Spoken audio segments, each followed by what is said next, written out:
All right, let's see if I can actually deliver a sermon. I'm not sure. Go ahead, Josh. Lay it on us.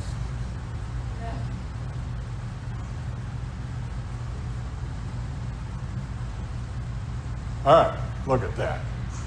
Have you guys seen this dress before? Some of you have, I'm sure some haven't. Back in 2015, well, let me ask you, what color is that? Huh? Blue. Are you saying that because you're seeing that, or you're saying that? That's what you're seeing, okay. White and gold? White and gold. Julie? Anybody else? Blue and black back here.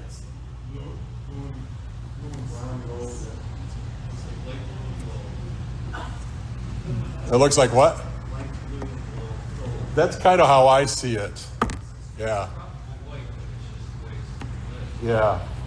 So back in 2015, in my beloved Scotland, a woman was getting married and her mom sent her a picture and said, I picked out the perfect dress for the colors that you've picked for your wedding. It's blue and black, royal blue and black. And she sends a picture to her daughter, and her daughter says, Mom, this is white and gold. And this went viral all over the internet. Even celebrities got in on it. Taylor Swift, Demi Lovato, Justin Bieber, and Kanye West all said it's blue and black. Anna Kendrick, Katy Perry, Julianne Moore, Kim Kardashian. I left some names off because I don't actually know who they are. They all said it's white and gold. Lady Gaga said, no, it's periwinkle and sand, which I could kind of get. Isn't periwinkle kind of that light blue that Alan and I are seeing? Yeah, exactly. David Duchovny of X-Files fame said, you guys are all crazy. It's teal. Something's wrong with that dude's brain and too much aliens or something. This generated 4.4 million tweets within 24 hours around the world as everybody discussed this. Well, why do we see different colors? Well, I think one of the obvious ones is it depends on your monitor and your graphics card of your computer. As a matter of fact, on my computer at home, I see black and blue. But on my phone, I see white and gold. It's probably just, the rendering of the colors as best that it can. However, this incident actually sparked neuroscience studies on how people perceive color. And one of the studies explained that the ambient lighting has an effect. If you have a bit of a yellowish ambient light, then you tend to see black and blue. But if it's a more clear white light, then you'll see white and gold. But they also did studies and realized that the colors people perceive is also based on their expectations. So we all have these sort of mental processes that go on when we're perceiving nature, reality. And a lot of that is based on past experience and how we see things. And I actually see white and gold here. Or like Alan said, that kind of off blue, very light shade of blue. But trust me, it is royal blue and the trim is black, believe it or not. Yes, heavy. I guess it was quite the stir at the wedding itself when the mom showed up. Everybody, was like flocking around her trying to get a look at this dress to see what it actually was. This is the problem that our spies have in our parsha today. 2 see possibility and wonder, and 10 only see trouble and danger. There's an old adage that perception is reality, meaning how we perceive things affects how we react to things. We can be wrong in our perceptions, or we can only be seeing one aspect of it. There's a Buddhist parable about blind people encountering an elephant for the first time. You guys heard this one before? I think it's pretty famous.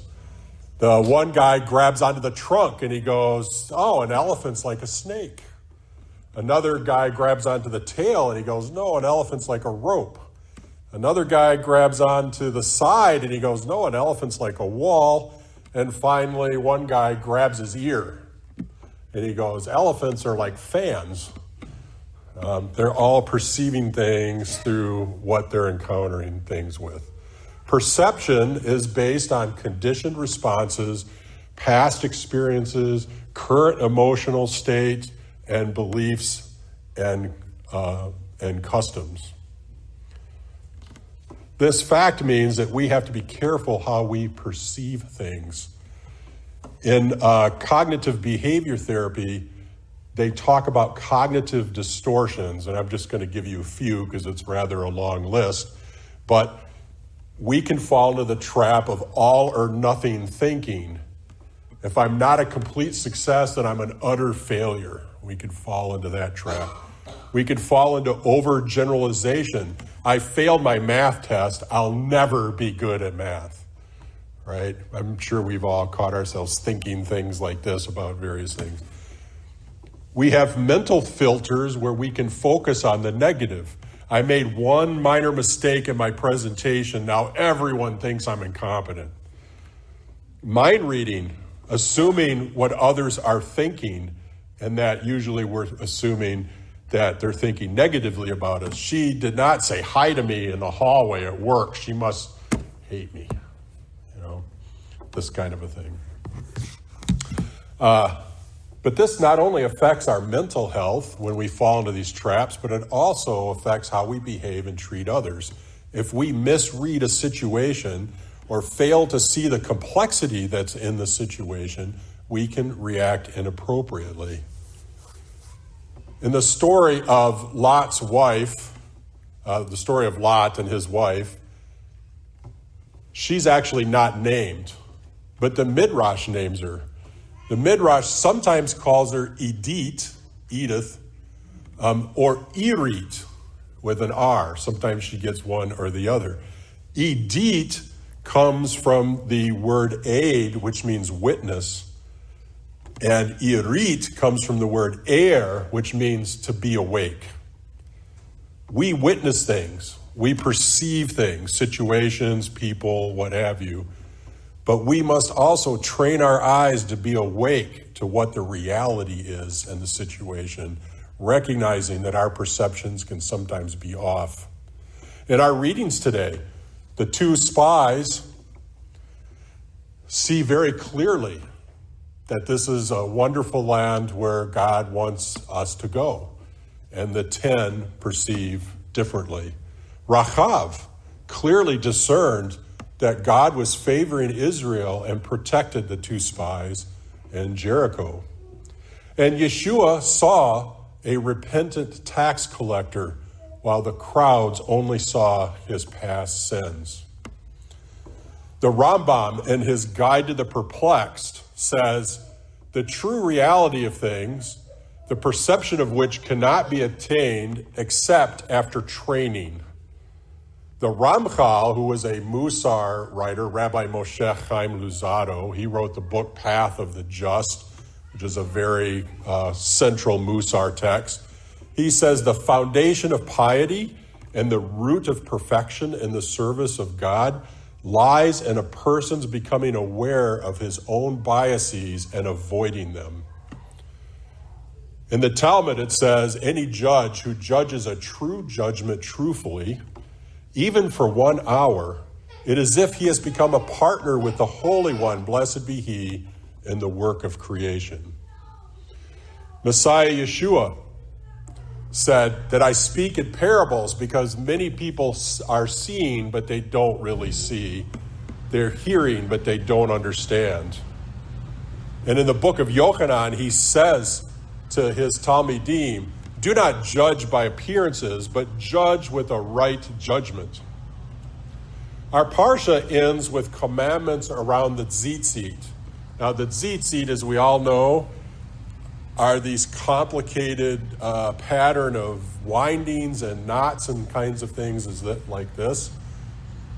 And this can point to the fact that reality is complicated.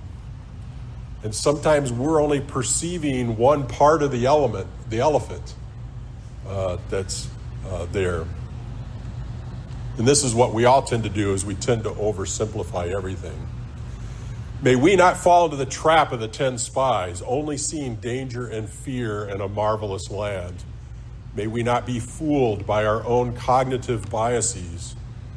May we not only be edit, witnessing what is happening, but also irit, being awake to what is truly happening. And may we instead train our eyes to not only witness situations, but be awake to those realities, and then we will truly become a partner with the Holy One. Shabbat Shalom.